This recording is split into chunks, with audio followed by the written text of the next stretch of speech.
तत्प्रविशमवाचमिमां प्रसुप्तां सञ्जीवयत्यखिलशक्तिधरस्वधाम्नाम् अन्यांशहस्तचरणश्रवणत्वगातुम् प्राणान् नमो भगवते पुरुषाय तुभ्यम्। महायोगपीठे तटे भीमरथा वरं पुण्डरीकाय दातुं समागत्य तिष्ठं तमानन्दकन्दम्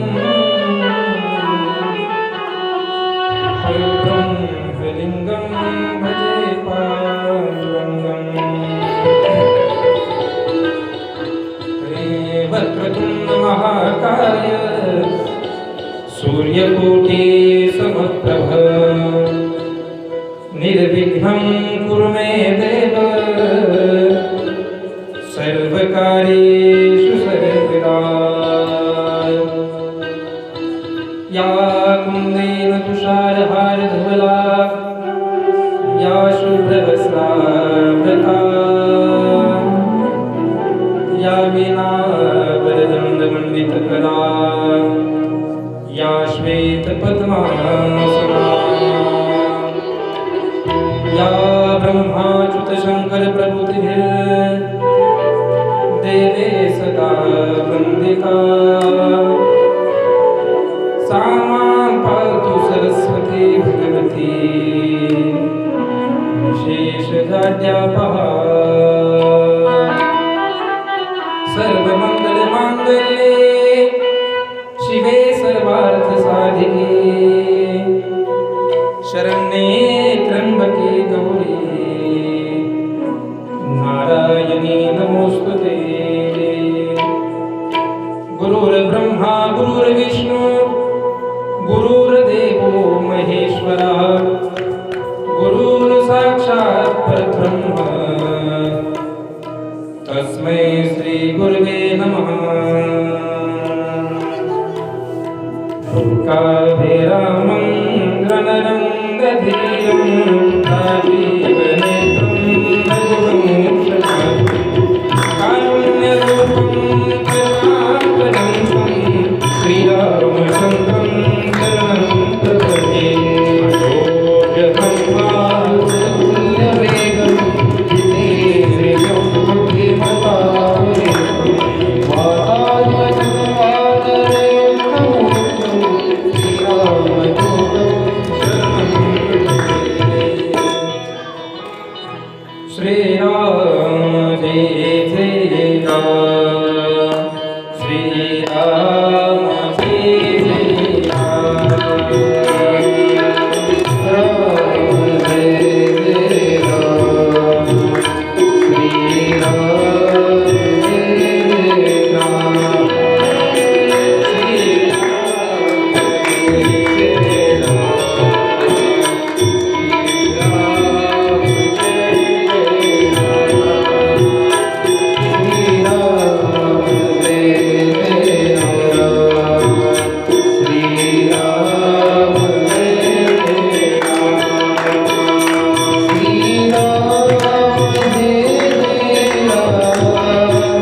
दर्शन शतकोटी प्रविस्तरम एक पक्षम तुमचा महापातक नाशनम एक वचनी एक पत्नी एक मानी मर्यादा पुरुषोत्तम प्रभू रामचंद्रांचं जीवन चरित्र अखिल कोट मानव जातीचं कल्याण करणार आहे. आणि म्हणून रामकथा जीवाची व्यथा दूर करणारी आहे. ते रामकथा जीवाला सुख देणारी आहे. रामकथा जीवाला शीतलता प्राप्त करून देणारी आहे. ती रामकथा. आणि अशी ही गोड सुरस अवीट अशी रामकथा आपल्या या बाभळी गावामध्ये संपन्न होत आहे. अकारण करुणारुणाई भक्त काम कल्पतरू भगवान पंढरीनाथाच्या कृपेनं त्याच्या दयेनं मौली महाविष्णू ज्ञानोबराय जगद्गुरु तुकोबराय शांती ब्रह्मनाथ महाराज आदी करून सर्व संत मंडळींच्या आशीर्वादानं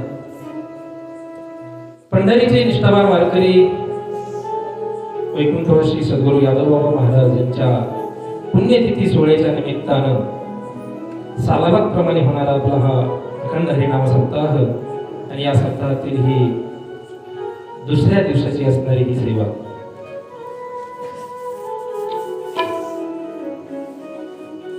आज कथेचा दुसरा दिवस आहे.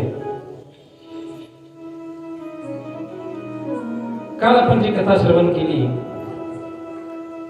ती भगवान शिवजींचं चरित्र आपण पाहिलं. सुरुवातीला कथेचं महात्म्य आपण पाहिलं. त्यानंतर शिवचरित्र आपण पाहिलं. सतीचा देहत्याग आपण पाहिला. आणि त्यानंतर आपण शिव पार्वतीचा विवाह सोहळा त्या ठिकाणी काल संपन्न केला.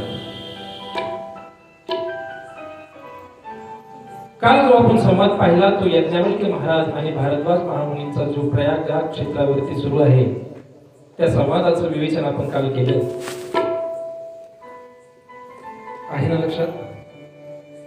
प्रयागराज क्षेत्रावरती यज्ञवल्क्य महाराज भारद्वाज महामुनींना ती कथा सांगतायत आणि भारद्वाज महामुनी ती कथा श्रवण करतायत.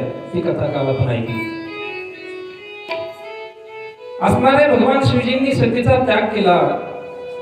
सतीने आपल्या वडिलांच्या घरी सुरू असलेला जो यज्ञ आहे त्या यज्ञामध्ये जाऊन आपला देहत्याग केला. त्यानंतर असणारी ती सती पर्वतराज हिमालयाच्या घरी अवतीर्ण झाली आणि त्या सतीचा विवाह भगवान शिवजी सोबत झाला. आता शिवजी आणि असणारी पार्वती माता त्या ठिकाणी कैलास पर्वतावरती राहत आहेत. आणि आता एक दिवस पार्वती आई साहेब त्या ठिकाणी भगवान शिवजीच्या समोर जाऊन बोलू लागले. तुम्ही असं म्हणाल की कालपासून हा बाबा शिवचरित्र सांगतोय, शिवपुराण सुरू केलं की काय. सांगताना तर रामकथा सांगितली आणि कालपासून शिवचरित्र चाललंय. शिवपुराण सांगतो की काय. रामाचं तर कुठे अजून नावच निघालं. यज्ञवल्क्य महाराज त्या ठिकाणी कथा श्रवण सांगत असताना भारद्वाज महामुनी श्रवण करतायत. त्यावेळेस भारद्वाज महामुनी कथा श्रवण करत असताना एवढे तल्लीन झाले अगदी मन लावून त्या ठिकाणी कथा ऐकतायत. आणि शिवकथा सांगितल्यानंतर यज्ञवल्क्य महाराज भारद्वाज मुनींना आवाज देत आहेत. भारद्वाजी आवाज दिला परंतु भारद्वाजी काही आवाज देत नाही. अंतर्मुख होऊन भारद्वाजी कथा ऐकतायत. यज्ञवल्क्य महाराज म्हटले, भारद्वाजी मला असं वाटलं होतं की तुम्ही मला प्रश्न विचारता. तुम्हाला वाटलं असेल की मी प्रभू रामचंद्रांचं चरित्र त्या ठिकाणी विचारलंय आणि तुम्ही तर मला शिवकथा सांगू लागले. यज्ञवल्क्य महाराजांनी सांगितलं, भारद्वाजी मी शिवचरित्र सांगून तुमची मी परीक्षा घेतली आहे.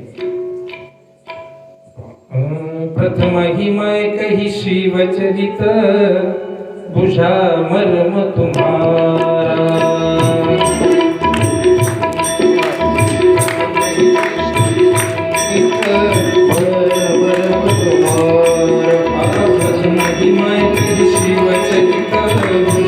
मधुर तुम्हारा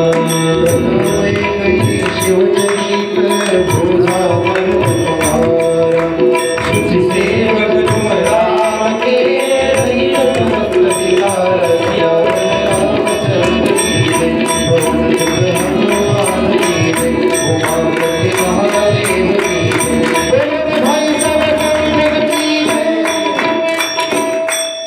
जय श्री राम, जय श्री राम, जय श्री राम, जय श्री राम। प्रथम हिमाय कही शिवचरित बुझा मधुम तुम्हार। यज्ञवल्क महाराज बोलतायत, भारद्वाज जी, मैं पहिल्यांदा शिवचरित्र तुम्हाला सांगून तुमची परीक्षा घेतली का? तर शिवकथा हे रामकथेचं द्वार आहे। शिवकथा हे रामकथेचं काय द्वार आहे। रामकथेमध्ये प्रवेश करत असताना पहिल्यांदा शिवचरित्र आपल्याला पाहावं लागतं आणि म्हणून त्या ठिकाणी यज्ञवल्क महाराजांनी भारद्वाज मुनींना शिवचरित्र त्या ठिकाणी सांगितले। शिवजी हे प्रभूंचे भक्त आहेत, शिवजी हे संत आहेत, शिवजी हे वारकरी आहेत। पंढरीचे असणारे वारकरी, पहिले वारकरी कोण हा जर प्रश्न आपल्याला केला तर नक्कीच आपल्या समोर कोणाचं नाव येईल? मामा, कोणाचं नाव येईल आपल्या समोर? जर पंढरीचे वारकरी पहिले कोण आहे असा प्रश्न जर आपल्याला केला, भगवान शिवजींचं नाव येईल। ओके, आदिनाथ गुरु, आदिनाथ गुरु सकल सिद्धांचा मच्छिंद्र तयाचा मुख्य शिष्य भगवान शिवजी त्या ठिकाणी पहिले वारकरी आहेत आणि म्हणून पहिल्यांदा शिवकथा त्या ठिकाणी सांगितली। शिवजी हे पंढरीचे वारकरी आहेत आणि एकटे जात नाहीत। एकदा शिवजी वारीला निघाले पंढरीच्या, शिवजी पंढरीच्या वारीला निघाले आणि सोबत असणारी पार्वती आई साहेब लगेच निघाल्या। पार्वती आई साहेब निघाल्या तर पाठीमागे असणारे लगेच गणपती बाप्पा निघाले। शिवजी नंदीवरती बसले, गणपती बाप्पाला घेतले, पार्वती आई साहेबाला घेतले आणि शिवजी त्या ठिकाणी कुठे निघाले? पंढरीच्या वारीला निघाले। त्या ठिकाणी गेले, पंढरीची वारी असा जनसमुदाय पाहिला आणि पार्वती आई साहेबाला तर भीतीच वाटायला म्हटली, एवढे लोक? हो, आणि वारकरी काय गुपचूप चालतात का? लुब्धली नांदी लागली समाधी मूळ जनन नारी भूकाले पंडित ज्ञानी मुनी महानुभव एक सिद्धनाथकारे एक सिद्ध साधकारे माचित गौत चढावे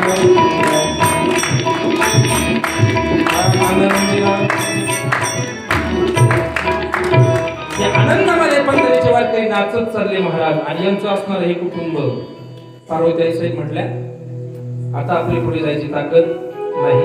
ती गर्दी पाहिली आषाढी वारीची आणि पार्वती आई साहेबांनी त्या ठिकाणी थांबून घेतले। कुठे? तळ्याजवळती आई साहेब थांबल्या। पुढे भगवान शिवजी नंदी आणि गणपती बाप्पा निघाले, नरहरी मठाच्या समोर गेले। खूप गर्दी झाली, खूप गर्दी झाली आणि मग त्या ठिकाणी वारकरी म्हणाले, अरे हे कोण बाबा आहे? एवढ्या गर्दीत बैलाला घेऊन चालला, काही कळतं का नाही? महादेव बाबा म्हटले, नंदी बाबा तुम्ही आता इथे थांबा, हे वारकरी आहेत, यांचा काय भरोसा? यांच्या खांद्यावर पताका आहे, हे पात्यंतावर नाही तर लगेच उलटी करायला बसले। म्हणजे तुम्ही इथेच थांबा। आणि नरहरी मठाच्या समोर त्या ठिकाणी जे हनुमंतराय आहेत, त्या हनुमंतरायाच्या समोर त्या ठिकाणी नंदी थांबले। वास्तविक पाहता हनुमंतरायाच्या समोर नंदीचं काय काम? नंदी कोणाच्या समोर असतो? शिवजींच्या समोर, महादेवाच्या समोर। परंतु पंढरपुरामध्ये जा, तिथे हनुमंतरायाच्या समोर कोण आहे? नंदी आहे। का? तर शिवजीने त्याला नंदीला त्या ठिकाणी ठेवले। पुढे गणपती बाप्पाला घेतलं खांद्यावरती आणि शिवजी पुढे जात आहे गर्दीमध्ये। हो, गर्दीमध्ये एवढी गर्दी होती, गणपती बाप्पा ही त्या ठिकाणी वैतागले आणि मग नामदेव पायरी चढून आत गेल्यानंतर एका बाजूला गणपती बाप्पाला ठेवलं। गेलात ना दर्शनाला तुम्ही पंढरीला? नामदेव पायरी चढून गेल्यानंतर एका बाजूला कोण आहेत? गणपती बाप्पा आहेत. गणपती बाप्पाला त्या ठिकाणी ठेवलं आणि भगवान शिवजी पंढरीनाथाच्या समोर जात आहेत. पंढरीनाथाने शिवजीला पाहिलं. एवढा आनंद त्या ठिकाणी पंढरीनाथाला झाला, त्या आनंदाला पारावार राहिला नाही. पंढरीनाथाने पाहिलं, माझे प्रभू, माझे शिवजी, माझे असणारे इष्ट देव मला भेटण्याकरता आले. पंढरीश पांडुरंग परमात्मा एवढे आनंदित झाले, एवढे खुश झाले का त्या आनंदाला पारावार उरला नाही. आणि त्या आनंदाच्या भरामध्ये पांडुरंगाने त्या शिवजींना आपल्या मस्तकावरती त्या ठिकाणी धारण केलं. बोला जय श्रीराम. आणि म्हणून त्या ठिकाणी पहिले वारकरी शिवजी आहेत. आणि म्हणून रामकथा सांगत असताना त्या ठिकाणी शिवचरित्र पहिल्यांदा सांगितलं. आणि मग असणारे शिवजी आणि पार्वती माता एक दिवस बसलेले आहेत. आता पार्वती मातेला पश्चाताप होऊ लागला. शिवजीला बोलू लागले, स्वामी मी चुकले, माझ्याकडून अपराध झाला की मी प्रभू रामचंद्रांची परीक्षा घेतली आणि त्याचा प्रायश्चित्त मला भोगावं लागलं. कृपा करून तुम्ही आता मला त्या पंढरीनाथाचं, त्या प्रभू रामचंद्रांचं चरित्र तुम्ही मला सांगावं. कोण आहेत ते प्रभू रामचंद्र की ते सर्वांच्या हृदयस्थ आहेत? कोण आहेत ते प्रभू रामचंद्र की ज्या विश्वामध्ये चराचरामध्ये भरलेले आहेत? कोण आहेत ते प्रभू रामचंद्र जे निर्गुण आहेत, जे निराकार आहेत, जे इंद्रिय विरहित आहेत, जे डोळ्याविना पाहू शकतात, जे कानाविना ऐकू शकतात, जे पायाविना चालू शकतात, जे हाताविना कार्य करू शकतात, ते असणारे प्रभू रामचंद्र. त्या प्रभू रामचंद्रांची कथा तुम्ही मला सांगा. हा कोण प्रश्न करताय का? हा वा, पार्वती माता आणि शिवजींना प्रश्न करताय. 4 घाट या कथेचे त्या ठिकाणी सांगितले गेले.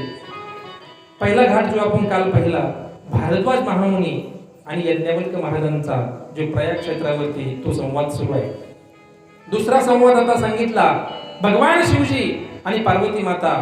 शिवजी पार्वती मातेला ती कथा सांगतायत कुठे? कैलास पर्वतावरती. तिसरी कथा सांगितली गेली ते निरगिरी पर्वतावरती. काकभुशुंडी ऋषी महाराजांनी पक्षराज गरुडाला ती कथा सांगितली. काकभुशुंडी जे कावळ्याच्या रूपामध्ये आहे. पहा, कावळ्याच्या रूपामध्ये असणारे काकभुशुंडी पक्षराज गरुडाला ती कथा सांगतायत. तीच असणारी कथा चित्रकूट पर्वतावरती गोस्वामी तुलसीदासजी संत समाजाच्या समोर ती कथा वर्णन करून सांगतायत. तीच असणारी कथा आपण सर्वजण या ठिकाणी श्रवण करत आहोत. बोला जय श्रीराम. म्हणून शिवजी आणि प्रभू रामचंद्र यांच्या दोघांचं जे नातं आहे महाराज, भगवान शिवजी प्रभू रामचंद्रांचं भजन करतायत आणि प्रभू रामचंद्र कोणाचं भजन करतायत? शिवजींचं भजन करतायत. तो भेद त्यांच्यामध्ये नाही, तो भेद तुमच्या आमच्यामध्ये आहे. तुम्ही आम्ही म्हणतो मी वैष्णव, मी शैव, मी शैवाचा भक्त आहे, शिवाचा भक्त आहे, मी विष्णूचा भक्त आहे, मी वैष्णव आहे. हा भेद तुमच्या आमच्यामध्ये आहे. वास्तविक पाहता हरिहर हरिहर भेद, हरिहर भेद, हरिहर भेद, हरिहर भेद,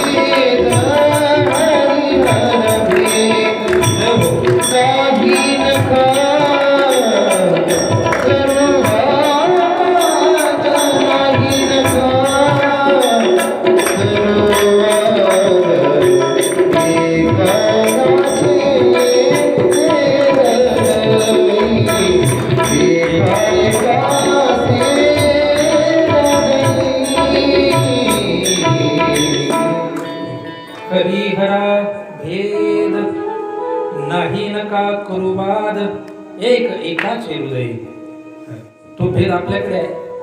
कट्टर शैव आणि कट्टर वैष्णव एकमेकाच्या समोर आली ना, जसं त्याला वाटतं दुश्मन समोर आलाय.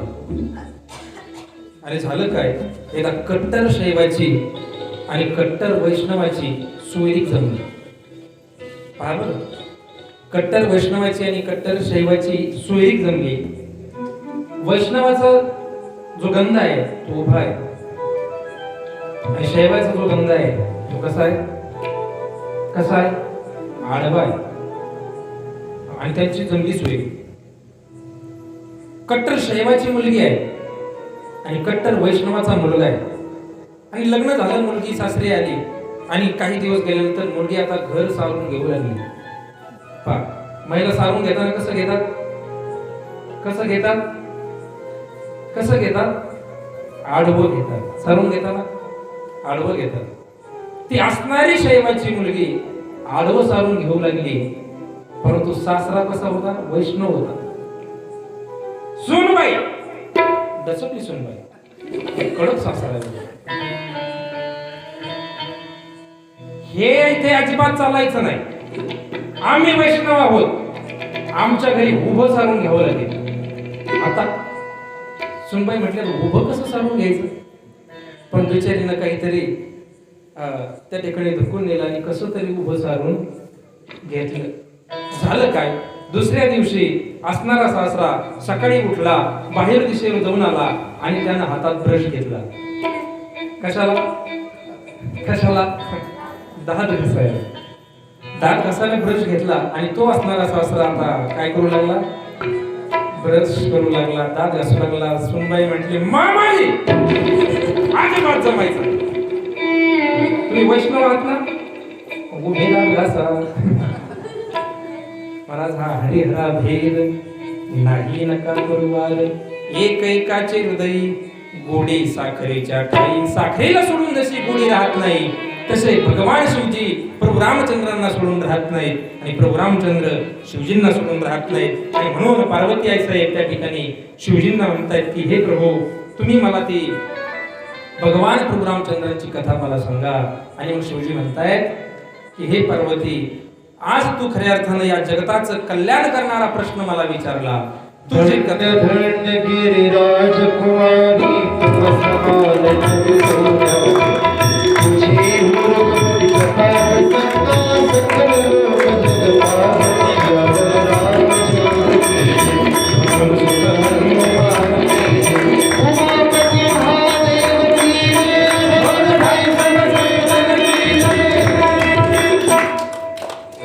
धन्य धन्य गिरिराज कुमारी, तुम समान नाही कोई नारी. तुला सांगितलं धन्य आहे, तू खऱ्या अर्थाने या जगताची जननी आहे, या रामकथेची जननी आहे. तू असा प्रश्न विचारला आणि ती रामकथा या समाजाच्या उद्धाराकरता कारणीभूत ठरणारी आहे. आणि म्हणून शिवजी पार्वतीला धन्यवाद देतात. धन्य धन्य गिरिराज कुमारी. जे असणारे ब्रह्म आहेत, राम, ते ब्रह्म केव्हा अवतीर्ण होतात, हा प्रश्न त्या ठिकाणी पार्वती मातेने विचारला. जे ब्रह्म अव्यक्त आहे, जे ब्रह्म निराकार आहे, ज्याला काही आकार नाही, ज्याला रूप नाही, रंग नाही, रूप नाही, नाही वर्ण छाया, निर्गुण निराकार, तो चिरगुराया, असं असणारं ते ब्रह्मतत्व सामान्य मनुष्याच्या रूपानं केव्हा अवतीर्ण होतं, ते इंद्रिय गोचर केव्हा होतं, ते अविनाशी असणारा परमात्मा राम ब्रह्म चिन्मय अविनाशी, राम ब्रह्म चिन्मय अविनाशी.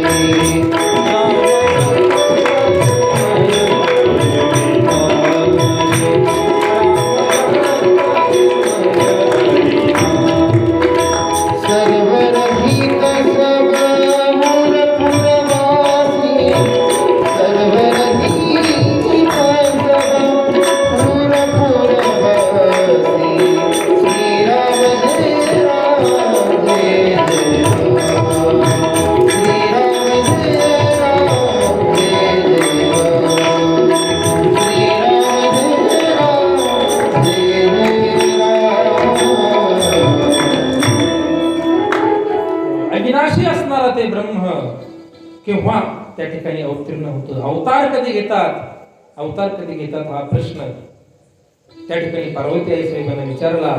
आणि मग त्याचं उत्तर शिवजी सांगतायत की, ज्या वेळेस या धर्मावर संकट येतं, या विश्वावर संकट येतं, भक्तांना त्रास होऊ लागतो, अभक्त त्या ठिकाणी या विश्वामध्ये वाढले जातात, संतांना त्रास होऊ लागतो, दुर्जन लोक वाढतात, त्यावेळेस महाराज भगवान परमात्मा अवतार घेतात. गोस्वामी जब जब होई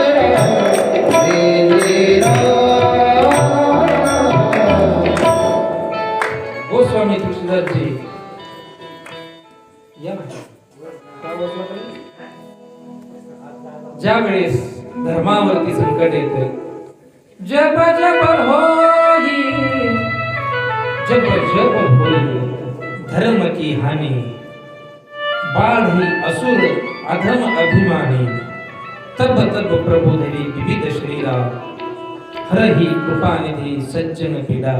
गोस्वामी तुळशीदासजी वर्णन करून सांगतात की ज्या वेळेस धर्मावर संकट येतंय, धर्माची हानी होते, असुर लोक त्या ठिकाणी वाढू लागतात, सज्जनांना त्रास होऊ लागतो, अभिमानी लोक वाढू लागतात आणि त्या वेळेस भक्तांचं रक्षण करण्याकरता, दुष्टांचा संहार करण्याकरता भगवान परमात्मा अवतीर्ण होतो. हेच उत्तर भगवान परमात्म्याने गीतेमध्ये दिले. यदा यदा हि धर्मस्य ग्लानिर्भवति भारत, अभ्युत्थानमधर्मस्य तदात्मानं सृजाम्यहम्. परित्राणाय साधूनां विनाशाय च दुष्कृतां, धर्म संस्थापनार्थाय संभवामि युगे युगे. धर्माची स्थापना करण्याकरता, भक्तांचं रक्षण करण्याकरता, दुष्टांचा संहार करण्याकरता भगवान परमात्मा त्या ठिकाणी अवतीर्ण होतात आणि म्हणून त्या ठिकाणी शिवजी पार्वतीला सांगताय की धर्मावर ज्यावेळेस संकट येतं त्यावेळेस त्या धर्मरक्षणार्थ भगवान परमात्मा अवतार घेतात. धर्मरक्षा भया अवतार घेशी, धर्मरक्षा भया अवतार घेशी, धर्मरक्षा भया अवतार घेशी, धर्मरक्षा भया अवतार घेशी. आपल्या पाठीशी भक्त जन, आपल्या पाठीशी भक्त जन, आपल्या पाठीशी भक्त जन, आपल्या पाठीशी भक्त जन. धर्मरक्षा भया अवतार घेशी, धर्मरक्षा भया अवतार घेशी. धर्मरक्षावया अवतार घेशी, आपल्या पाळीशी भक्तजना. भगवान परमात्मा धर्माचं रक्षण करण्याकरिता अवतीर्ण होतात. परंतु आईसाहेबांनी पुन्हा प्रश्न केला, भगवान राम अवतार प्रभूंनी का घेतला, राम अवतार का घेतला, हा प्रश्न आईसाहेबांनी केला. त्यावेळेस शिवजी सांगतायत, पार्वती राम अवताराची अनेक कारण आहेत. राम अवताराकडे जायचं ना आपल्याला, मग भगवंताने अवतार का घेतला याची कारण आपल्याला पाहावं लागतील. आज शिवजी सांगतायत, पार्वती राम अवतार भगवंताने का घेतला त्याची अनेक कारणांपैकी 5 कारण मी आज सांगतो. झालं काय, वैकुंठामध्ये भगवंताचे 2 द्वारपाल आहेत, जय आणि विजय नावाचे. गोस्वामी तुळशीदासजी त्याचं वर्णन करून सांगतायत, जन्म एक दुई कहो बखानी, सावधान सुनी सुमिति भवानी, द्वारपाल प्रिय हरि के दो, जय और विजय जान सबो. 2 जय आणि विजय नावाचे 2 हरीचे द्वारपाल आहेत. आणि एकदा झालं काय, सनत कुमार त्या ठिकाणी भगवंताला भेटण्याकरता वैकुंठाला गेले. सनत कुमार त्या ठिकाणी वैकुंठामध्ये गेल्यानंतर भगवंताला भेटण्याची इच्छा सनत कुमारांची आहे. सनत कुमार हे संत आहेत, भगवंताकडे भेटण्याकरता गेले, परंतु त्या सनत कुमाराला त्या द्वारपालाने अडवलं. वास्तविक पाहता भगवंताचा नियम आहे, कोणी ब्राह्मण कोणी भक्त मारला भेटण्याकरता आला तर त्याला अडवायचं नाही, परंतु त्या द्वारपालांनी त्या सनत कुमारांना अडवलं. की जसं भगवान कृष्णाला भेटण्याकरता सुदामजी गेले होते, ब्राह्मणांना कसल्याच प्रकारचं बंधन त्या ठिकाणी भगवंताने ठेवलं नव्हतं मला भेटण्याकरिता, परंतु तरीही त्या द्वारपालांनी अडवलं. कोणला? सुदामजींना. तसंच या ठिकाणी या जय विजयानं सनत कुमारांना अडवलं. सनत कुमार हे भगवंताचे भक्त आहेत. वयानं जरी लहान असले परंतु ते ज्ञानानं मात्र श्रेष्ठ आहे. आणि सनत कुमारांचं जे भजन सुरू होतं ते सतत भजन जे करत होते त्या भजनामुळं त्यांना बालवय प्राप्त झालं होतं. कोणतं भजन होतं सनत कुमारांचं? हे हरी शरणम हरी शरणम हरी शरणम हरी शरणम हरी शरणम हरी शरणम हरी शरणम हरी शरणम हरी शरणम हरी शरणम हरी शरणम हरी शरणम. बोला सगळे म्हणा.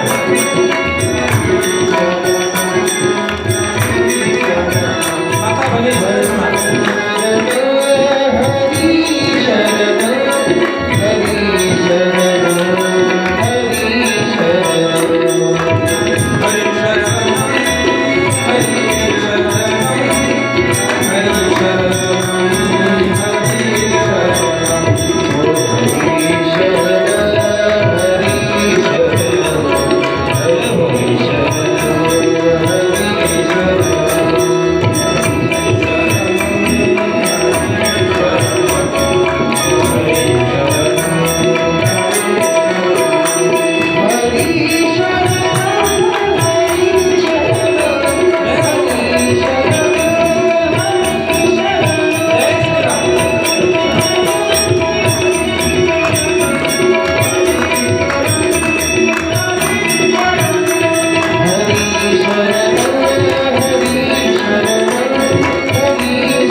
शरणम हरी शरणम हरी शरणम हरी शरणम. सतत भजन करत सनत कुमार त्या ठिकाणी गेलेले होते. नित्य भजन सनत कुमारांचं होतं आणि त्या सनत कुमारांना त्या जय आणि विजय त्या द्वारपालांनी अडवलं. अनेक प्रकारे त्या सनत कुमारांनी विनंती केली की आम्हाला भगवंताकडे जाऊ द्या, परंतु त्या द्वारपालांनी त्यांना जाऊ दिलं नाही. संत आहेत आणि भगवंतापासून त्यांना लांब ठेवलं म्हणून ते असणारे संत हृदयमान झाले. आणि त्या असणाऱ्या सनत कुमारांनी हृदयमान म्हणून द्वारपालाशी बोलू लागले, अरे भगवंतापासून तुम्ही आम्हाला लांब ठेवताना भगवंताची भेट तुम्ही आम्हाला घेऊ देत नाही. हो, तुम्हाला याचं प्रायश्चित्त भोगावं लागेल. आणि क्रोधायमान म्हणून त्या सनत कुमारांनी त्या असणाऱ्या जय आणि विजयांना शाप दिला, तुम्ही भगवंतापासून आम्हाला दूर ठेवता, राक्षसी कृत्य तुम्ही करता, जा राक्षस व्हा. त्या सनत कुमारांनी त्या द्वारपालांना शाप दिला, तुम्ही राक्षस व्हाल. त्या ठिकाणी सनत कुमार त्या द्वारपाल विनंती करू लागले, महात्मे आम्हाला क्षमा करा, परंतु आम्हाला शाप देऊ नका. आणि हा आवाज ऐकून त्या ठिकाणी भगवान परमात्मा स्वतः बाहेर आले. पाहिलं, दोघंही भक्त आहेत, सनत कुमारही भक्त आहेत, जय विजयही भक्त आहेत, परंतु त्या ठिकाणी सनत कुमाराकडून जय विजयाला शाप दिला गेला. आता महाराज क्षमा करा, काहीतरी उशाप द्या की जेणेकरून आमचा उद्धार होईल, आम्ही पुन्हा भगवंतापाशी येऊ, भगवंताची भक्ती करू. उशाप देऊ लागले. म्हटले, ऐका, जर तुम्ही 7 जन्म भगवंताची निर्मळ भक्ती केली तर भगवान परमात्मा तुम्हाला भेटेल, तुमचा उद्धार होईल. आणि जर 3 जन्म त्या ठिकाणी 3 जन्म विरोधी भक्ती केली तर 3 जन्मामध्ये तुमचा उद्धार होईल. कोणतं पाहिजे बोला. 7 जन्म त्या ठिकाणी भगवंताची निर्मळ भक्ती करायची, का 3 जन्म त्या ठिकाणी विरोधी भक्ती करायची. सनत कुमारांनी त्या ठिकाणी असं वाटलं की द्वारपालांना असं वाटलं की 7 जन्म कुठे भगवंताची निर्मल भक्ती करावी आणि नंतर भगवान परमात्मा भेटेल, त्यापेक्षा 3 जन्म विरोधी भक्ती करू आणि भगवंताला प्राप्त करून घेऊ. आणि म्हणून तेच असणारे सनत कुमार आणि तेच असणारे जय आणि विजय त्या ठिकाणी 3 जन्म विरोधी भक्ती स्वीकारून सत्ययुगामध्ये हिरण्यक्ष आणि हिरण्यकश्यप झाले. हिरण्यक्ष आणि हिरण्यकश्यप झाले. त्यांना मारण्याकरता भगवान परमात्माने वराह अवतार घेतला, नृसिंह अवतार घेतला. तेच असणारे द्वारपाल त्या ठिकाणी द्वापार युगामध्ये दंतवक्र शिशुपाल झाले. त्यांना मारण्याकरता भगवंताने कृष्ण अवतार घेतला. तेच असणारे जय विजय द्वारपाल आता त्रेतायुगामध्ये रावण कुंभकर्ण झाले आणि त्यांना मारण्याकरता भगवंताने रामप्रभूंचा अवतार घेतला. जय श्रीराम. पहिलं कारण त्या ठिकाणी वर्णन करून सांगितले. दुसरं कारण वर्णन करून सांगू लागले की जालंधर नावाचा जो दैत्य आहे, तो जालंधर नावाचा दैत्य खूप त्या ठिकाणी भक्तांना त्रास देऊ लागला. त्या ठिकाणी सर्व देवदेवतांना त्रास देऊ लागला. आणि तो असणारा जालिंदर कोणाच्यानेच मारला जात नाही. का तर त्या जालिंदराची जी काही पत्नी आहे रुंदा, ही रुंदा नावाची पत्नी त्याची पतिव्रता आहे आणि तिच्या पतिव्रतेच्या शक्तीनं तो जालिंदर मारला जात नाहीये. काय करावं कोणाचंच काही चालेना. कारण पतिव्रता, तुका म्हणे पतिव्रता तिची देवावरी सत्ता. पतिव्रता जी स्त्री आहे तिची ताकद अशी असते की तो जालिंदर नावाचा दैत्य कोणाच्याही मारला जात नाही. का त्या रुंदा पतिव्रता आहे म्हणून. आणि म्हणून सर्व भगवंताकडे गेले, तुम्ही काहीतरी करा आणि त्या जालिंदर नावाच्या दैत्याला मारण्याचा काहीतरी उपाय सांगा. भगवान परमात्मा आणि त्या भगवंताने कपट केलं आणि एक दिवस जालिंदर नावाचा दैत्य त्या ठिकाणी युद्धामध्ये असताना भगवान परमात्म्याने त्या जालिंदराचं रूप घेतलं आणि जालिंदराचं रूप घेऊन भगवान परमात्मा त्या रुंदेजवळ जात आहे. त्या रुंदेला असं वाटलं की माझे पती जालिंदरच या ठिकाणी आले.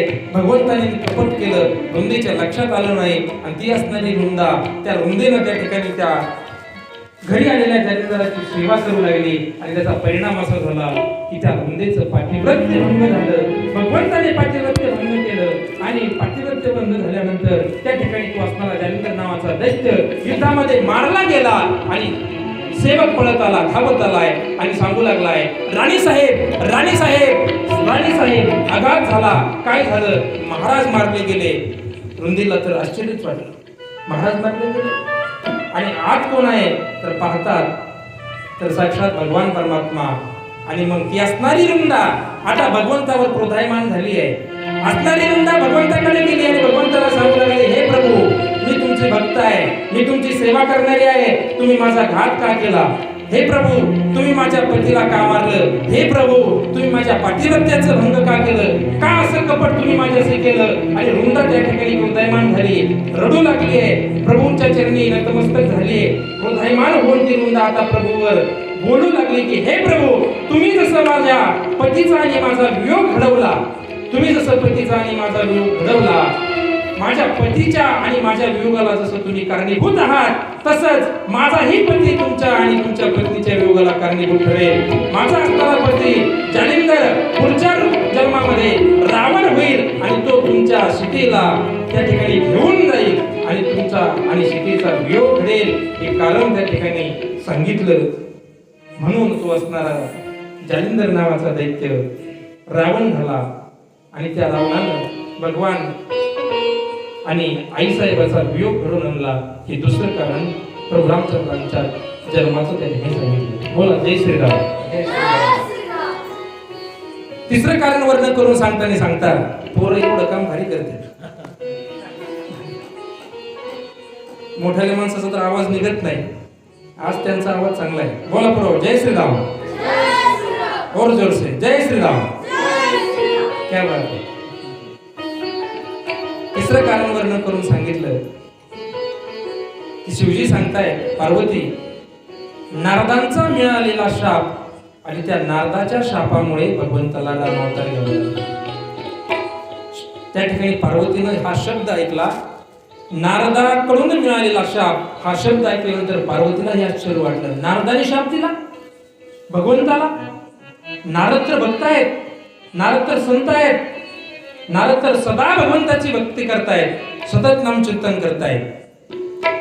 नारायण नारायण श्रीमन्नारायण नारायण नारायण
त्या ठिकाणी असणारे नारद महर्षी सतत भगवंताच्या चिंतनामध्ये आहे.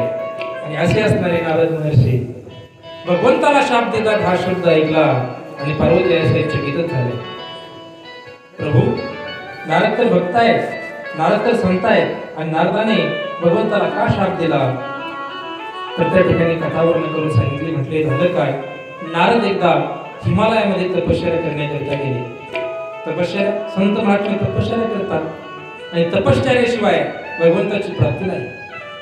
तपे विन दैवत, विद्या विन प्राप्त, भुजे विन हित कोण सांगे. तपश्चर्या केल्याशिवाय भगवंताची प्राप्ती नाही, घरात बसल्या बसल्या नाही होऊ शकत,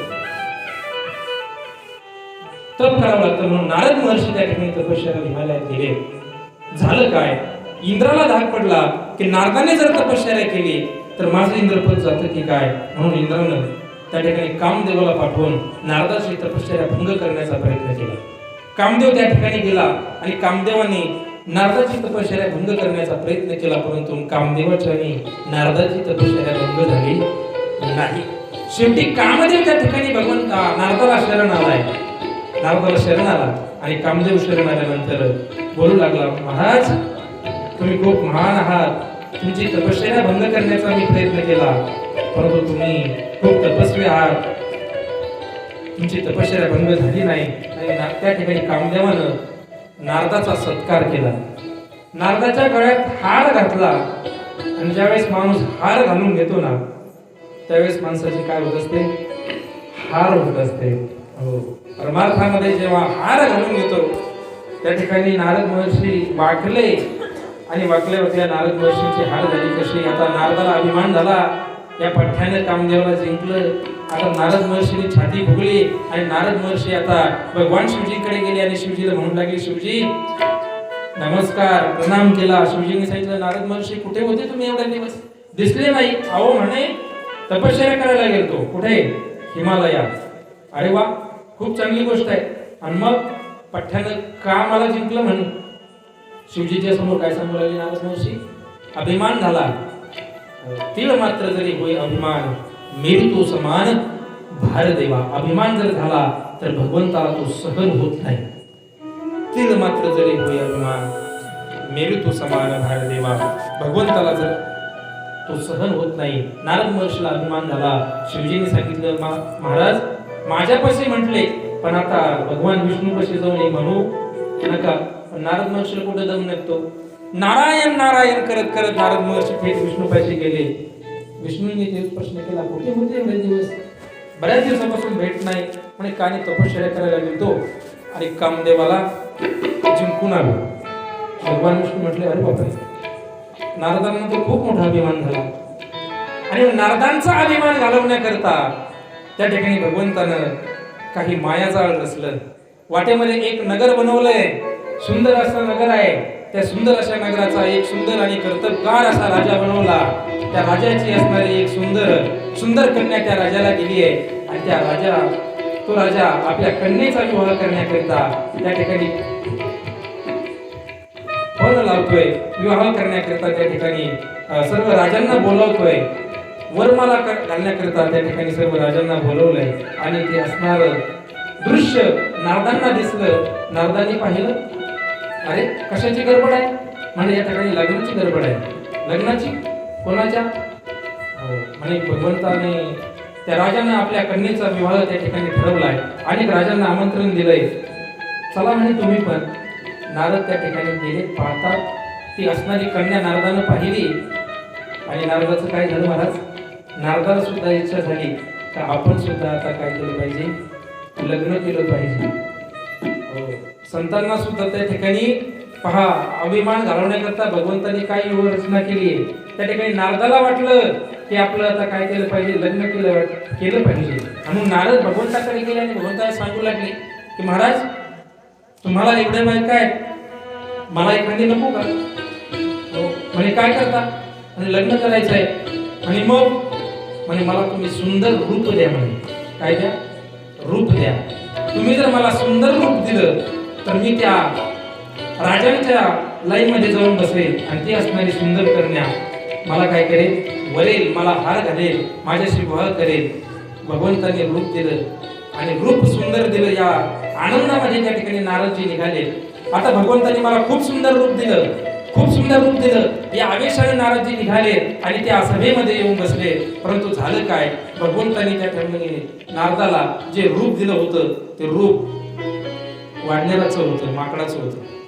नारदजी त्या असणाऱ्या सभेमध्ये जाऊन बसले. सर्वजण नारदांकडे पाहून हसू लागले. अरे हा बाबा आलाय विवाह करण्याकरिता. सर्वजण हसू लागले. नारदाला वाटलं मला एवढं छान रूप दिलंय का सगळे माझ्याकडे पाहून हसताय. ती असणारी कन्या त्या ठिकाणी आली. ती साक्षात लक्ष्मी होती. त्या लक्ष्मीने नारदाकडे पाहिलं. नारदाला वाटलं आता ही लक्ष्मी मला वरेल, माझ्यासोबत विवाह करेल. परंतु मला त्या लक्ष्मीनं नारदाकडे पाहिलं आणि ती असणारी लक्ष्मी त्या ठिकाणी निघून गेली आहे. समोर भगवान परमात्मा आलेले आहेत आणि भगवंता समोर ती लक्ष्मी आली आणि त्या लक्ष्मीनं भगवंताच्या गळ्यामध्ये हार घातला आणि ती लक्ष्मी त्या ठिकाणी भगवंताच्या सोबत निघून जाते. ती भगवंताच्या सोबत निघून गेल्यानंतर नारदाला राग आला. म्हणे असणारी ही कन्या तर भगवंताच्या सोबत गेली. म्हणून नारद त्या ठिकाणी क्रोधायमान होऊन त्या ठिकाणी निघून जातात आणि तळ्यामध्ये पाणी प्यायला गेल्यानंतर त्यांना दिसतं तर भगवंतांनी मला काय केलंय?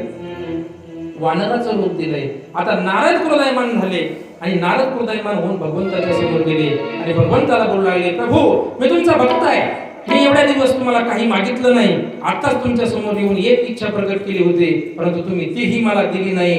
आणि मला ज्या कन्येसोबत विवाह करायचा होता त्या कन्येला तुम्ही घेऊन गेलात. आणि प्रभू आणि अशा आवेशामध्ये नारद आले. एवढी क्रोधायमान नारद झाले महाराज. नारद आता प्रभूंना बोलू लागले, प्रभूला बोलू लागले, प्रभू जसं तुम्ही मला माकडाचं रूप दिलं ना तसंच तुम्हाला ही या वानराच्या साथीनं तुम्हाला वानराचं सहकार्य तुम्हाला घ्यावं लागेल. आणि जसं मला त्या कन्येचा वियोग झाला तसाच तुम्हाला तुमच्या पत्नीचा वियोग भोगावा लागेल. हा शाप नारदाने दिला.